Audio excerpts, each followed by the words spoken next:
hoggaan ku-xigeenka xafiiska nabadgelyada dowladda deegaanka Soomaalida mudane Yuusuf Jalaale oo kamid ahaa maxaabiistii jeelkani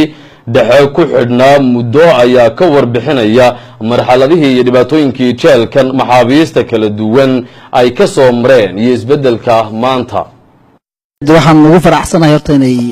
cadaaladii iyo kala dambeeynkii iyo nidaamkii uu soo noqdo. ayo halkan godkeeda dad taaganahay waa suuli yar oo 1 mitir ah. waxaan ku jiray muddo dheer oo 3 bilood koob baan ku jiray hadana la igu soo celiyay 3 bilood ku jiray godkan kale oo isagana gali doonana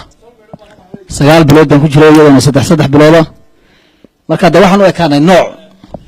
aan bil aadanka ahayn marka aad iyo aad baan